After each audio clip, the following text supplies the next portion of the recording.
When the Nexarian Empire discovers Earth completely evacuated, they find themselves pursuing humanity not just across space, but through multiple dimensions.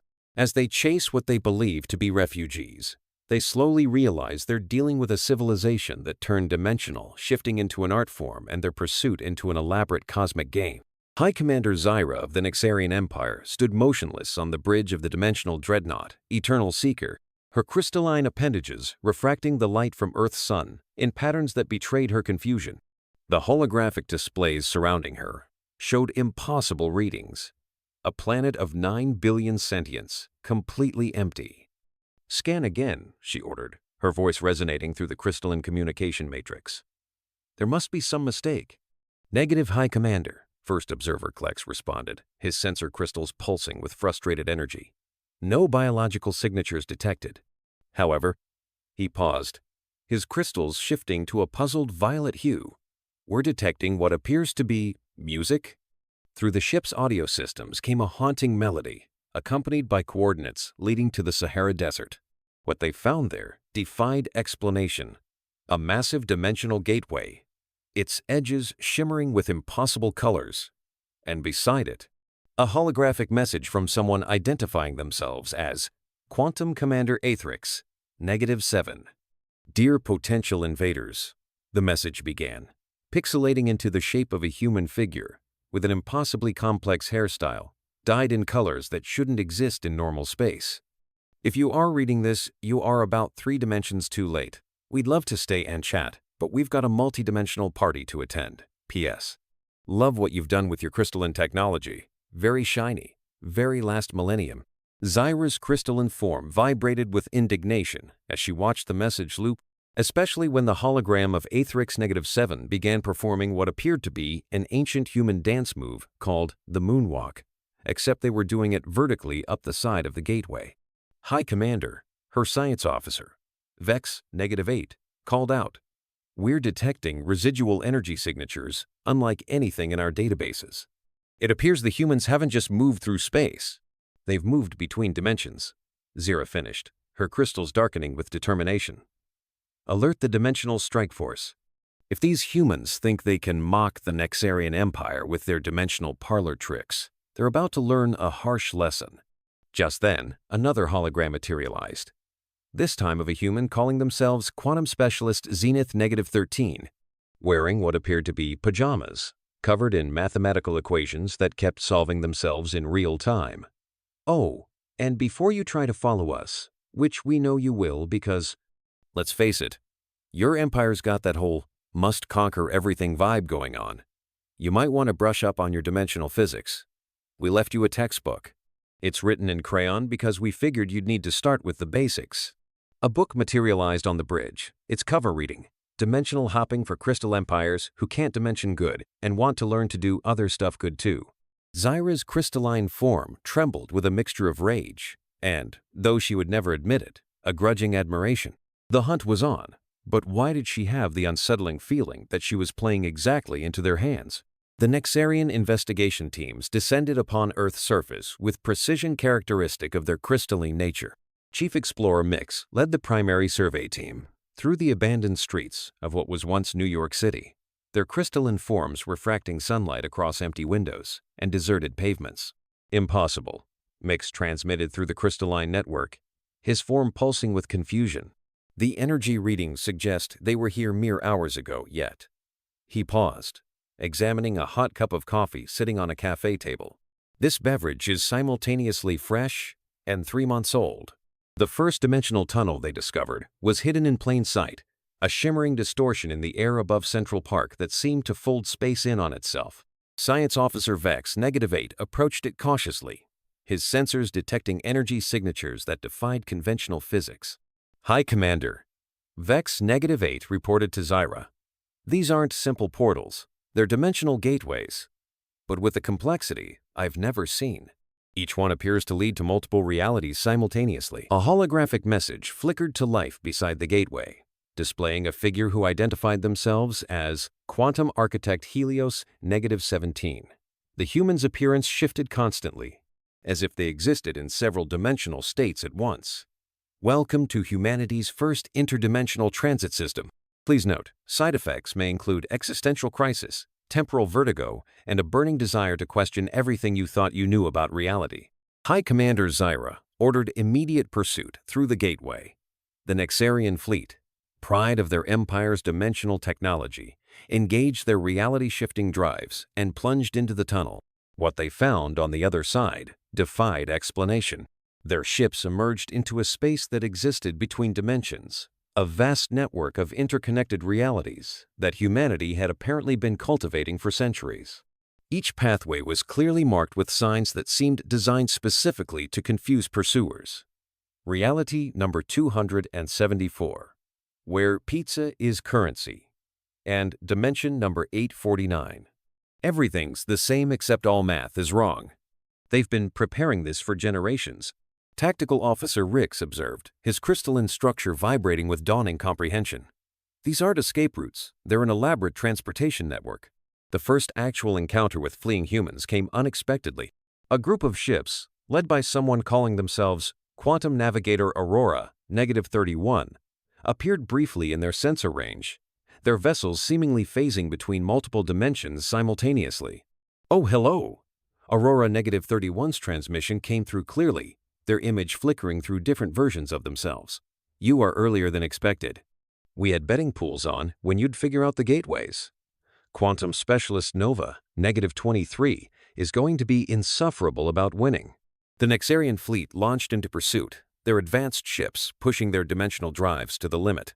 But the human vessels moved through the dimensional planes with an ease that seemed impossible, sliding between realities as naturally as fish through water. Their technology isn't just advanced. Science Officer Vex, -8, reported, analyzing the sensor data. It's evolved. They're not using machines to move between dimensions. They're somehow doing it naturally. The chase led them through a cascading series of realities, each more bizarre than the last. In one dimension, they found a human research station studying the effects of quantum physics on comedy. Quantum comedian Echo, -56, had left behind a series of interdimensional knock-knock jokes that existed in multiple realities simultaneously. The true revelation came when they captured their first piece of human technology, a device that appeared to be a simple smartphone. Analysis revealed it was actually a dimensional mapping tool disguised as primitive technology, containing blueprints for reality-bending machinery that predated the Nexarian Empire's first dimensional experiments by millennia. They've been hiding their true capabilities, High Commander Zyra realized, her crystalline form darkening with the implications. Every piece of their supposedly primitive technology was a cover for something far more advanced. The first phase of pursuit ended when the human fleet led them into what appeared to be a trap, but not the kind they expected.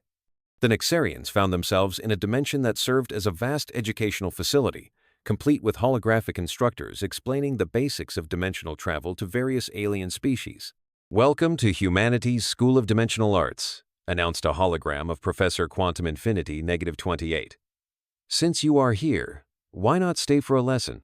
Today's topic: why chasing humans through dimensional space is historically a bad idea. High Commander Zyra's crystalline form pulsed with frustration as she realized the truth. They weren't just chasing refugees. They were dealing with a civilization that had mastered dimensional travel so completely that they'd turned it into a form of entertainment. And somehow, she had the distinct feeling that their pursuit was going exactly according to humanity's plan. The Nexarian Empire's pursuit of humanity through dimensional space revealed increasingly disturbing patterns. Chief Scientist Lix stood in her crystalline laboratory aboard the flagship, analyzing data from their latest failed attempt to corner a human settlement. Her crystalline form flickered with frustrated understanding as she studied the results. "High Commander," she reported to Zyra, "these readings suggest something unprecedented. The humans aren't just using dimensional technology. They've somehow integrated it into their cellular structure." The evidence had started accumulating 3 weeks into the chase. The Nexarian fleet had tracked a group of humans led by Quantum Pioneer Orion -64 to what appeared to be a research station floating in 6-dimensional space. Instead of finding critical infrastructure, they discovered what looked like a cosmic gymnasium where humans practiced dimensional yoga. Physical exercise in 11 dimensions simultaneously, Lix explained, displaying holographic data. They've turned dimensional manipulation into a recreational activity. "Look at these cellular scans. Their DNA has evolved to process dimensional energy naturally. Their next pursuit led them to a human educational facility run by Quantum Professor Lyra, -89. The building existed in a state of dimensional flux, with classrooms that taught advanced quantum mechanics to children by having them play what appeared to be interdimensional hide-and-seek. "We found their curriculum," Tactical Officer Rix reported, his crystalline structure vibrating with disbelief. "They've been teaching six-dimensional calculus to kindergartners through something called quantum hopscotch. Their children solve equations by literally jumping through different dimensional planes. The Nexarians' most sophisticated trap yet backfired spectacularly when they attempted to corner a human settlement in what they thought was a dimensional dead end." Quantum architect Vega -73 had apparently anticipated this exact scenario centuries ago and installed what they called a dimensional trampoline. The entire Nexarian fleet found themselves bounced through 17 different realities before landing in a dimension made entirely of quantum bubble wrap. "Did you enjoy the ride?" A message floated past in quantum foam. "Don't worry, we've been setting up these escape routes since before your species discovered fire. Sincerely, Quantum Infrastructure Team Beta." High Commander Zyra's frustration peaked when they finally managed to capture what they thought was a significant human research facility. Instead, they found themselves in what appeared to be a quantum museum curated by dimensional historian Eclipse -95. Each exhibit detailed humanity's systematic preparation for this very pursuit, dating back thousands of years. "Look at these artifacts," Science Officer Vex -8 reported, examining a display. "They've been intentionally leaving breadcrumbs about their dimensional capabilities throughout their history. Every major scientific discovery they shared with other species was carefully calculated to hide their true progress." The museum's central exhibit, titled Evolution of Dimensional Integration, told the story of humanity's methodical transformation. Through countless generations, they had gradually altered their own biology to accommodate dimensional travel, turning what began as technological advancement into natural ability. "It's brilliant," Chief Scientist Lix admitted, studying the genetic records. "They didn't just develop the technology, they became the technology. Every human child born in the past 5 centuries has had the natural ability to perceive and navigate multiple dimensions simultaneously." A holographic message from quantum geneticist Solaris, -37, appeared in the laboratory, their form shifting through multiple dimensional states as they spoke. "Wondering how we did it? Here is a hint. That coffee you've been analyzing from Earth? The caffeine was dimensionally charged. We've been preparing our evolution through our daily routines for generations." The true scope of humanity's preparation became clear when the Nexarians discovered a network of quantum libraries scattered across different dimensions. Each contained detailed records of humanity's systematic advancement, signed by generations of scientists, engineers, and visionaries who had contributed to their species' transformation. They didn't just plan for invasion, High Commander Zyra realized, her crystalline form pulsing with dawning comprehension. They planned for transcendence. The dimensional mastery wasn't a response to external threats. It was their goal all along. "We didn't force them to evolve. We just gave them a deadline." The final piece of the puzzle came from an encrypted message left by quantum strategist Nova -82. The encryption itself was a work of art, existing simultaneously across multiple dimensional planes. When decoded, it simply read, "Thank you for your participation in humanity's graduation exercise. Your pursuit has helped our latest generation perfect their dimensional manipulation skills. Please note, this message was written by your great-great-grandchildren's teaching assistant." As the Nexarian fleet regrouped after their latest failed attempt at pursuit, they faced an uncomfortable truth. They weren't hunting refugees or even dealing with dimensional pranksters. They were witnessing the emergence of a species that had systematically transformed itself into beings that treated dimensional boundaries as mere suggestions. High Commander, Chief Scientist Lix reported, her crystalline form vibrating with a mixture of awe and trepidation. "Based on these findings, I believe we need to reconsider our understanding of what we're chasing. These humans, they're not running away from us. They're running towards something. And I have a feeling we're just beginning to understand what that might be." The Nexarian Empire's most sophisticated capture attempt came precisely 6 weeks into their pursuit. High Commander Zyra had assembled a task force of their most advanced dimensional ships, equipped with technology reverse-engineered from humanity's abandoned artifacts. They tracked a significant human population concentration to what appeared to be a pocket dimension anchored near the Carina Nebula. "We have them cornered?" Tactical Officer Rix announced, his crystalline form gleaming with anticipation. "This dimensional pocket has only one entrance and exit point. They've finally made a mistake." The task force surrounded the dimensional pocket, their ships forming a perfect crystalline lattice to prevent any possible escape. What they found inside, however, defied their understanding of dimensional physics. The pocket dimension contained what appeared to be a perfectly ordinary suburban neighborhood, complete with picket fences and garden gnome. Each garden gnome, they would soon discover, was actually a dimensional anchor point, maintaining the stability of several thousand parallel realities. "Welcome to Quantum Suburbs," announced a cheerful hologram of dimensional real estate agent Zenith -56. "We're currently conducting an open house across 700 dimensions simultaneously. Would you like a tour?" Before the Nexarians could respond, the entire neighborhood began to fold in on itself like an origami structure crafted from reality itself. Each fold revealed new dimensions, and from each dimension emerged more humans going about their daily routines as if existing across multiple planes of reality was perfectly normal. "Fascinating adaptation," Chief Scientist Lix observed, analyzing the readings. "They've developed a form of dimensional homeostasis. Their bodies naturally compensate for dimensional shifts the way we adjust to changes in temperature." The next revelation came when quantum biologist Phoenix -43 left them access to their research archives. The data showed that humanity had developed something they called quantum cellular resonance.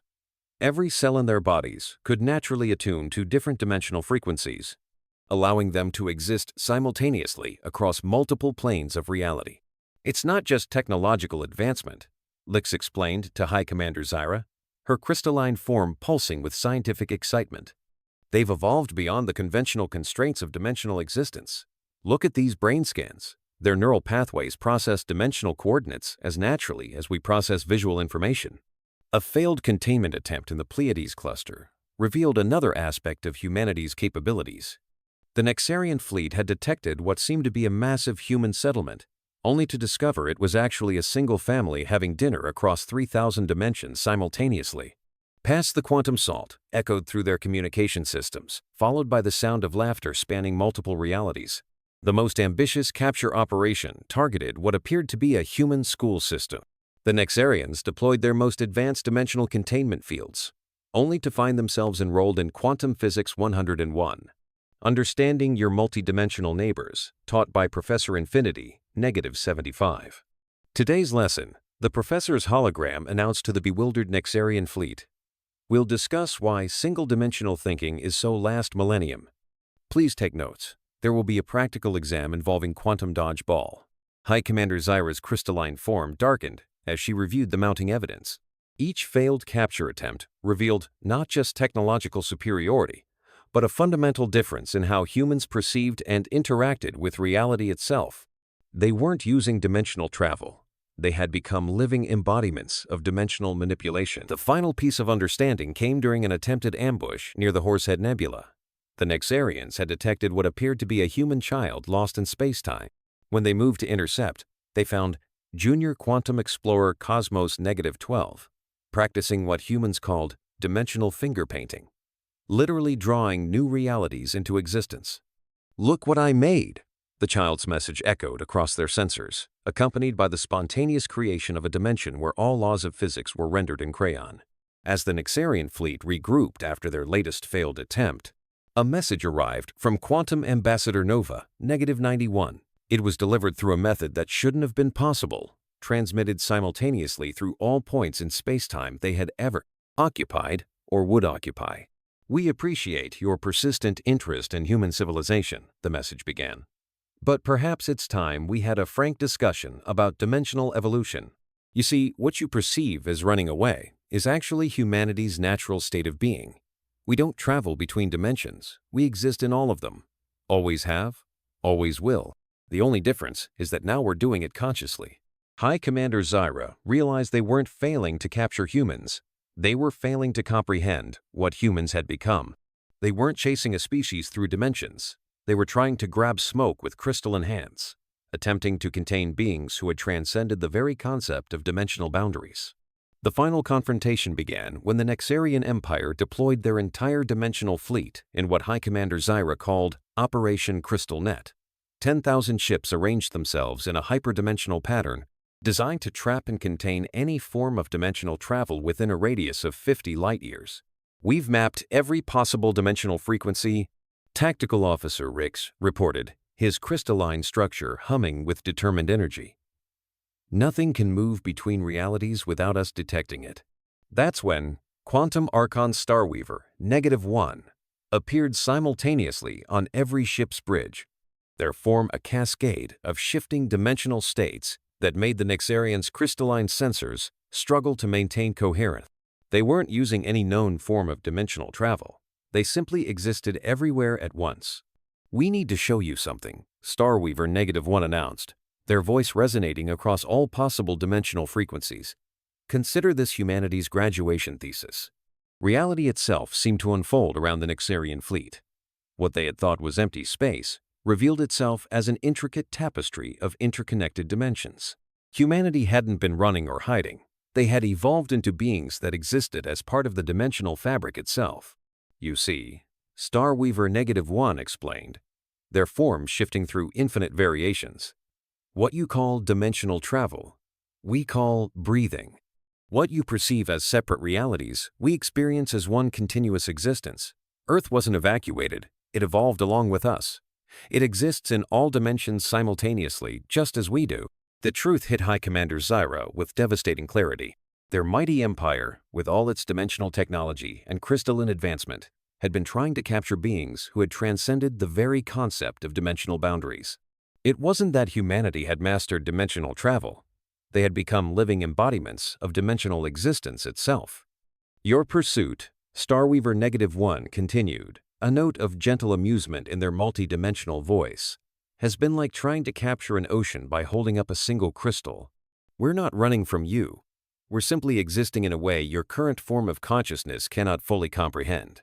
As if to demonstrate, every human, across every dimension they had encountered during their pursuit, appeared simultaneously, infinite versions of existence, overlapping in a display of dimensional mastery that made the Nexarians' most advanced technology look like primitive tools. "So," Starweaver -1 concluded, their form resonating with infinite possibility, "shall we begin your first lesson in true dimensional evolution?" The Nexarian Empire's retreat from Earth space marked the beginning of a profound transformation in galactic civilization. High Commander Zyra, her crystalline form now permanently altered from exposure to humanity's dimensional resonance, presented her final report to the Imperial Council. "We didn't fail to capture humanity," she explained, her form shifting slightly through dimensional frequencies as she spoke. "We failed to understand that they had become something beyond capture. They exist in all dimensions simultaneously, as natural as breathing.